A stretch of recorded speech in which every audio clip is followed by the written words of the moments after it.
Good morning class.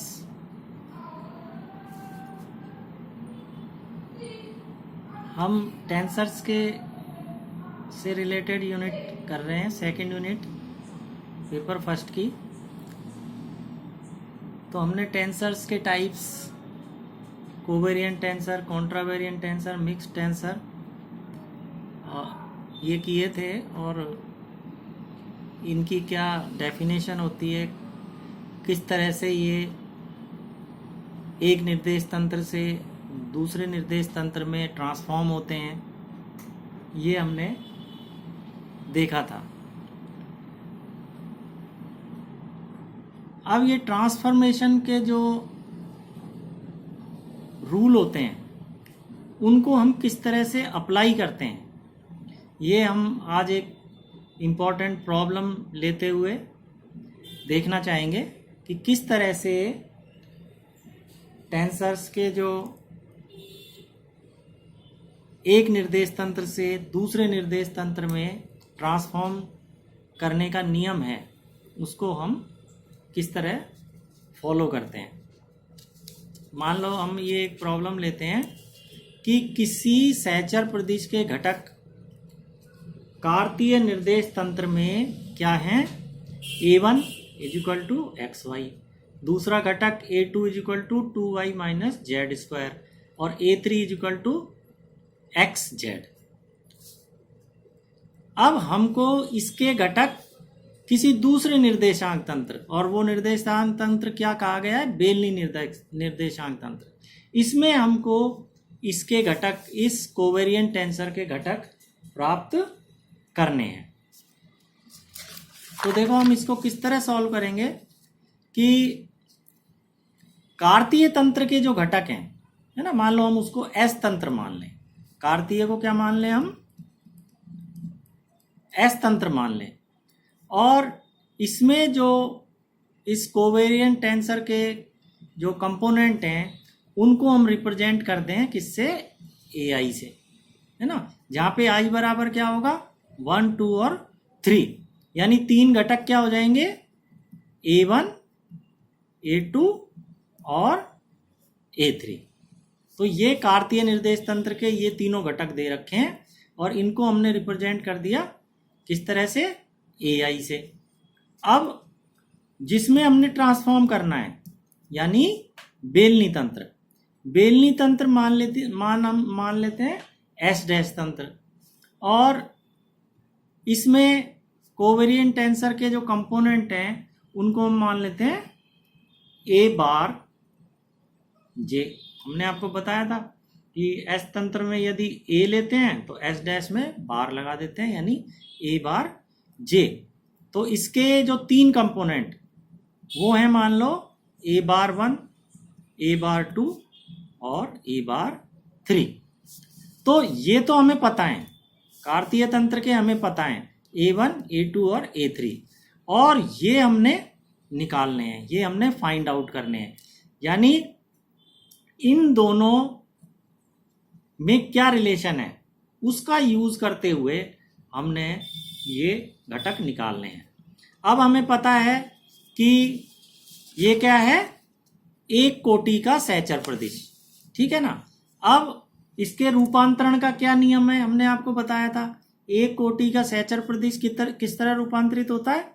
देखो इस तरफ तो हम लिख देते हैं एस डैश तंत्र के घटक, और इस साइड लिख देते हैं एस तंत्र के घटक जो कि ए आई हैं, और यहाँ क्या आ जाएगा, ये नीचे है तो नीचे ही आएगा, यानी डेल एक्स बार जे, और इसके कॉरेस्पॉन्डिंग ये आ जाएगा डेल एक्स आई, ठीक है ना। तो ये जो है ये सहचर प्रदिश, एक कोटि के सहचर प्रदिश का रूपांतरण नियम होता है, हमें पता है, जहां आई और जे बराबर 1, 2, 3 है।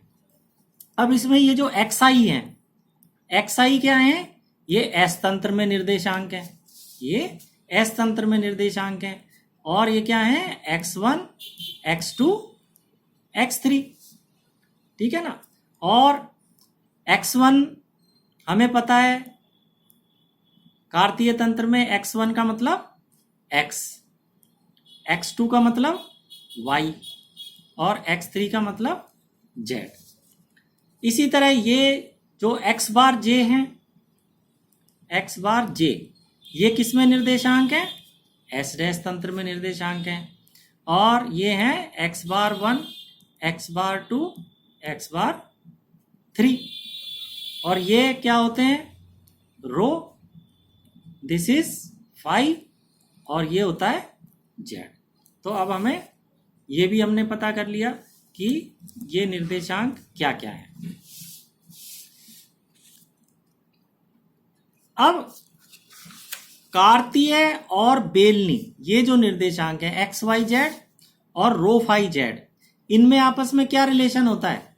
हमने आपको बताया था क्या होता है? x is equal to rho cos phi, y is equal to rho sine phi और z is equal to z। तो ये रिलेशन अपने को पता ही है, इनका इसमें यूज होगा।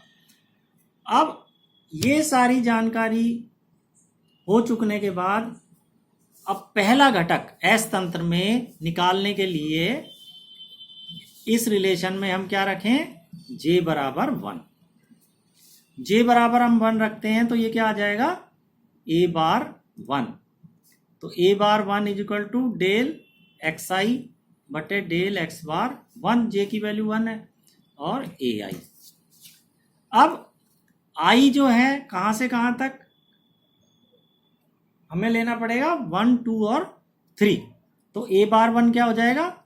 Del x1 del x bar 1 A1 plus del x2 del x bar 1, ये तो 1 ही रहेगा, A2 plus del x3 x bar 1 A3। ठीक है, ये आ गई रिलेशन। अब A bar 1 is equal to x1 क्या हुआ? x, यहां देखा ना हमने, x1 क्या है? x है। ठीक है, और x बार 1 क्या है? रो है। तो del x by del rho और A1। ठीक है, A1 प्लस x2 क्या है? y, del y upon del rho A2 plus x3 क्या है? z, del z by del rho A3। तो ठीक है, यहां से अब इन रिलेशंस का यूज करेंगे। तो del x by del rho ये क्या है? Cos phi. और A1 क्या है? ये हमें दिया गया है, A1 है एक्स वाई।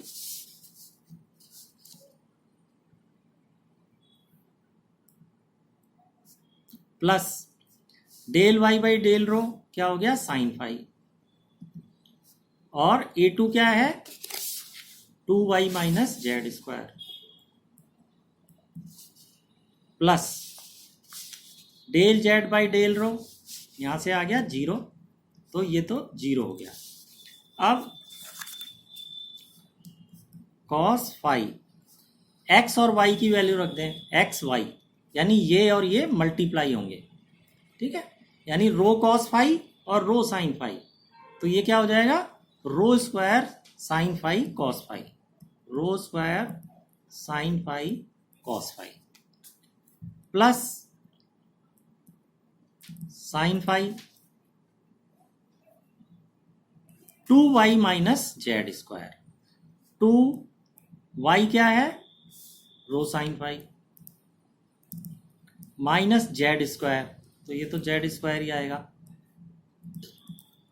ये आ गया, इसको थोड़ा सा सॉल्व कर लें। तो A बार 1 यानी पहला घटक बेलनी निर्देश तंत्र में वो क्या आ जाता है? Rho square sine phi, rho square sine phi cos square phi plus 2 rho sine square phi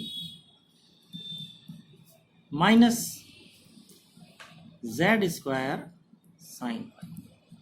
ठीक है, तो ये हमने पहला बेलनी तंत्र में जो हमारा सहचर प्रदेश दिया गया था, है ना, उसका फर्स्ट कंपोनेंट आ गया। इसी तरह से हम इस रिलेशन में j बराबर 2 रख दें तो दूसरा घटक आ जाएगा। j बराबर अगर 2 रखें तो क्या आएगा, a bar 2 is equal to del X I del X bar 2 ai। फिर वही i को हम 1 से 3 तक सम करें तो del x1 del X bar 2 a1 del x2 del X bar 2 a2 plus del x3 del X bar 2 a3। अब ये हो गया डेल x बाई, अब ये x बार 2 और x बार 2 क्या है, फाई, तो x बार 2 की जगह फाई रख दें। डेल फाई a1, a1 क्या है, देखो a1 है X Y plus del x2 यानी डेल y और x बार 2 फाई a2 है 2y minus Z square plus del z by del phi और a3 क्या है, a3 है एक्स जेड। ठीक है, अब del X by del phi इससे देखा तो minus rho sine phi,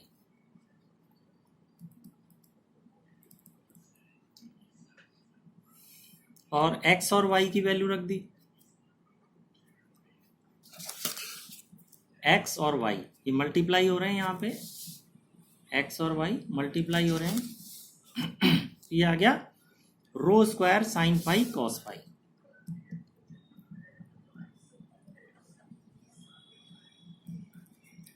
plus del y by del rho cos phi, ये आ गया, और 2y minus Z square, 2y 2 और y क्या है, rho sine phi minus Z square, तो z बराबर तो z ही है तो ये आ गया जेड स्क्वायर, और plus del z by del rho ये 0 है।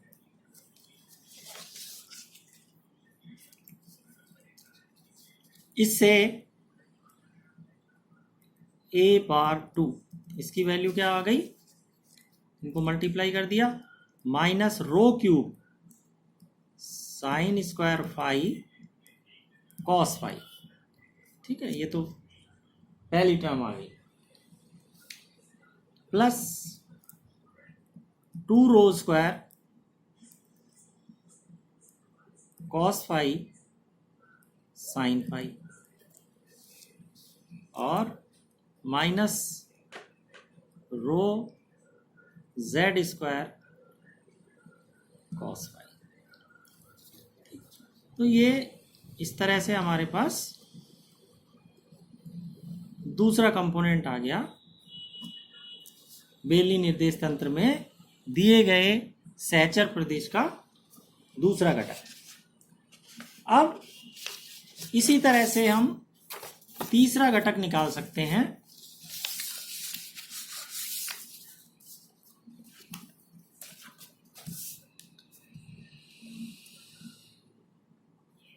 इस इक्वेशन में हम क्या करें, j बराबर 3 रख दें,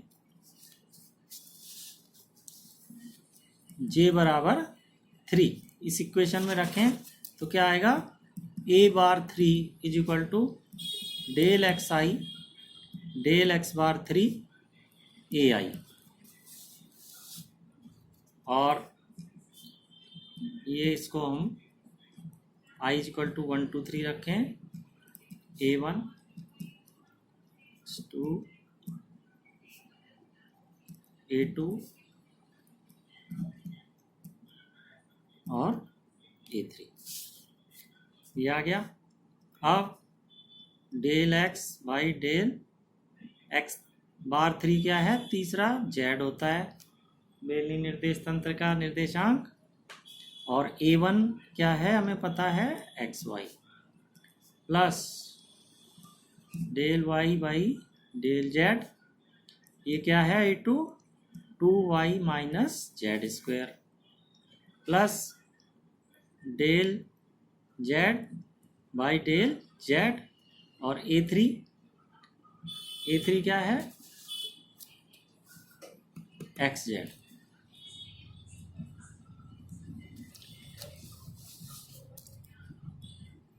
अब del x by del z है ना, ये देखें इसमें z है ही नहीं है तो ये 0 हो गया, फिर plus del y by del z, ये भी 0 हो गया, del z by del z 1 हो गया, और x इंटू जेड यानी x rho cos phi into Z, तो रो जेड कॉस फाई। तो इस तरह से बेलनी निर्देश तंत्र में दिए गए सहचर प्रदिश का तीसरा घटक ये हमें ये प्राप्त हो जाता है।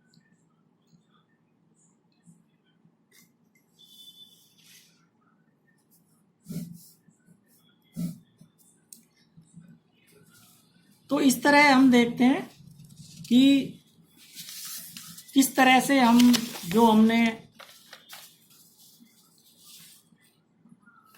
प्रदिशों के रूपांतरण नियम जो हमने लिखे थे, उन रूपांतरण नियमों का, उन ट्रांसफॉर्मेशन रिलेशंस का हम किस तरह से यूज करते हैं एक निर्देश तंत्र से दूसरे निर्देश तंत्र में, यदि हमने किसी प्रदिश के या टेंसर के कंपोनेंट्स को ट्रांसफॉर्म करना हो। जैसा कि इस प्रॉब्लम में दिया गया था कि सहचर प्रदिश के घटक कार्तीय निर्देशांक तंत्र, यानी इसको हम एस तंत्र मान लिया हमने, तो और ये घटक हो गए A1 A2 A3, तो इनको हमने संक्षिप्त में कैसे लिख लिया AI, A1 A2 A3। अब इसके घटक हमने कहाँ प्राप्त करने हैं, बेलनी निर्देश तंत्र में, और इसको हम फिर क्या मान लें, S डैश मान लें, और S डैश में ये घटक क्या हो जाएंगे, A1 की जगह A बार 1, A2 की जगह A बार 2 और A3 की जगह A बार 3, और इसको हम शॉर्ट में कैसे लिख लें, A बार J, बार लगाते हैं जहां J बराबर 1 2 3 है। तो प्रथम कोटि का जो सहचर प्रदिश है वो हमें पता है इस नियम के अनुसार रूपांतरित होता है ना, जिसमें ये xi जो हैं ये S तंत्र के निर्देशांक हैं, x1 x2 x3 जो कि xyz होते हैं, और x बार j ये S डैश तंत्र में निर्देशांक हैं, x bar 1 x bar 2 x bar 3 जो कि क्या होते हैं, रो फाई और z। बस इसके बाद हमने केवल इन दोनों में रिलेशन देख लेनी है, एक्स वाई जेड रो फाई जेड में, ये ऑलरेडी हमें याद होनी चाहिए और अब तक आपको याद हो चुकी होगी। उसके बाद तो केवल इस रिलेशन से a बार 1 a बार 2 और a बार 3 की वैल्यू हम निकाल लेंगे। तो जैसा कि हमने बताया था कि यदि S तंत्र में किसी प्रदिश के घटक हमें पता हो तो इस रिलेशन से S डैश तंत्र में घटक क्या होंगे वो हम निकाल सकते हैं। यानी ये रूपांतरण है S टू S डैश, उसका हमने यूज किया है। ये घटक S के पता है तो S डैश के हमने इस रिलेशन से प्राप्त कर लिए। तो अब आपको समझ में आ गया होगा कि किस तरह से इनको अप्लाई किया जाता है। इसको आप एक बार जरूर से अपने आप सॉल्व करने की कोशिश करना, पढ़ने के बाद एक दो बार आप करेंगे तो आसानी से ये सॉल्व कर पाएंगे, इसकी प्रोसेस जो है आपको समझ में आ जाएगी। अब इसके अलावा किसी भी तंत्र में कोई भी घटक आपको दिए हों और दूसरे निर्देश तंत्र में घटकों को रूपांतरित करना हो, निकलवाया जाए जैसे बेलनी तंत्र में, तो आप इस प्रोसेस से निकाल सकते हैं। केवल ये रिलेशन ये चेंज हो जाती हैं और यहाँ पे ये जो आपके निर्देशांक हैं बेलनी में ये बदल जाते हैं, तो आसानी से इसको आप कर सकते हैं।